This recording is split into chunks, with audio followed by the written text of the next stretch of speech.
Hello, I'm Father Ben from St. Francis Episcopal Church. The gospel assigned for morning prayer this morning was from John chapter 6, is the feeding of the 5,000 men.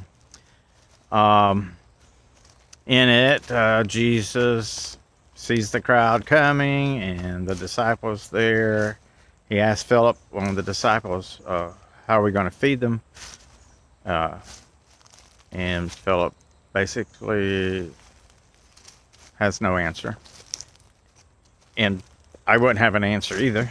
So, and I don't think any of the other disciples that were present had an answer. So Jesus tells them to have the people sit down in the grass. And they take some loaves, barley loaves, and some fishes, and feed the mass of people. And then the people, sensing that this was a big deal, are going to take Jesus by force to make him king. So, and Jesus withdraws to the mountain.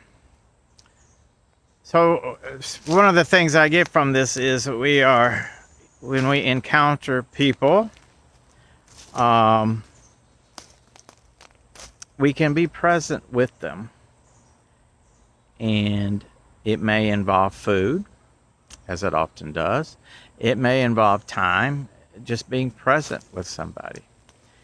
And the other thing is that sometimes people latch on to us. And I've certainly latched on to people because I like their persona.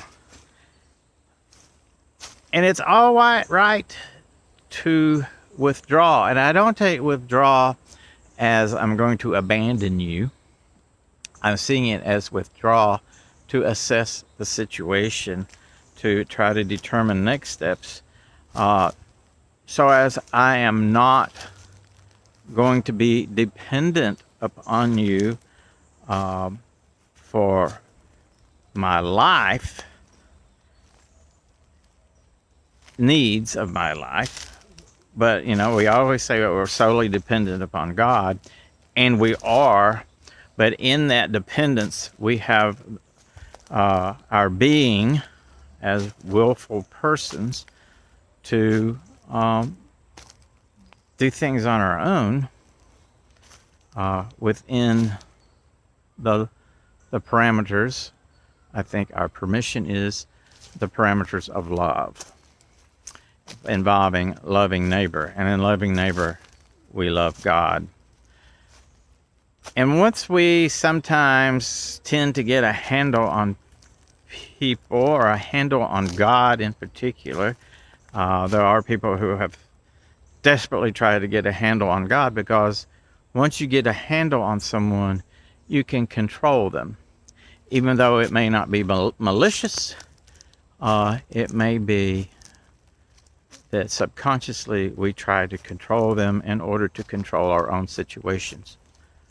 And I think one thing I get out of this story is that we need to be aware of that, of who we're trying to control, and or maybe who is trying to control us, as the crowd was trying to control Jesus.